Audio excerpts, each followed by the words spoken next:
ஸ்ட்ரோக்குக்கு அப்புறம் நடக்கும்போது காலை ரவுண்டாக ஸ்விங் பண்ணி தான் நடக்கிறீங்களா? அப்போ இந்த வீடியோவை ஃபுல்லாக பாருங்கள்.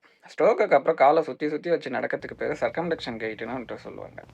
இதுக்கு ரீசன் ஃபுட் ட்ராப்பாக இருக்கலாம், நீயோடைய ஃப்ளெக்ஸார் ஸ்ட்ரென்த்தனிங் கம்மியாக இருக்கலாம், ஹிப்போடைய ஃப்ளெக்ஸார் ஸ்ட்ரென்த்தனிங் கம்மியாக இருக்கலாம், இல்லை இது லோவர் லிமோடைய எக்ஸ்டென்சர் சினர்ஜியாக கூட இருக்கலாம். சரி சார், இது எப்படி சரி செய்யுது அப்படின்னு கேட்டிங்கன்னா, நான் சொல்ல போகிற இந்த எக்ஸசைஸை மறக்காமல் உங்கள் ரொட்டீனில் ஆட் பண்ணிக்கோங்க. ஃபர்ஸ்ட் எக்ஸசைஸ் ஹை நீ மார்ச். இந்த எக்ஸசைஸ் உங்கள் ஹிப் ஃப்ளெக்ஸரோடைய ஸ்ட்ரென்த்தை நல்லா இம்ப்ரூவ் பண்ணி ஸ்விங் ஃபேஸில் காலை ஈஸியாக லிஃப்ட் பண்ண ஹெல்ப் பண்ணும். Second exercise hamstring curl. Hamstring curl உங்களுடைய நீ ஃப்ளெக்ஷனை நல்லா இம்ப்ரூவ் பண்ணி கால் சர்க்கம்டக்ஷனை ரெடியூஸ் பண்ணி ஸ்ட்ரைட்டாக ஸ்விங்காக ஹெல்ப் பண்ணும். தேர்ட் எக்ஸசைஸ் டர்ல் லிஃப்ட். இந்த எக்ஸசைஸ் உங்களுடைய ஃபுட் ட்ராப் கொஞ்சம் ரெடியூஸ் பண்ணி டோ கிளியரன்ஸை ஹெல்ப் பண்ணி ஸ்விங்கிங் வந்துட்டு ஈஸியாக நடக்கிறதுக்கு ஹெல்ப் பண்ணும். ஃபோர்த் எக்ஸசைஸ் என்னென்னா அப்டக்கிள் ஸ்டெப் ஓவர். ஒரு சின்ன வாட்டர் பாட்டிலை வச்சுட்டு அதை தாண்டி உங்கள் காலை சுத்தாமல் ஸ்டெப் எடுத்து வைங்க. அப்டக்கிள் ட்ரைனிங் பிரெயினுக்கு ப்ராப்பராக வாக்கிங் பேட்டர்னையும் ரீலேர்ன் பண்ண ஹெல்ப் பண்ணும். Fifth single leg stands.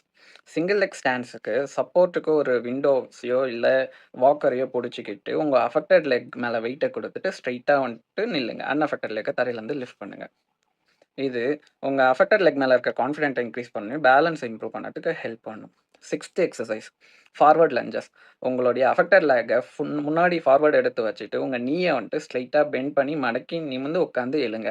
இந்த எக்ஸசைஸ் எல்லாத்தையும் 10 to 15 ரெப் 3 செட் டெய்லியும் வந்துட்டு பண்ணிட்டு வாங்க.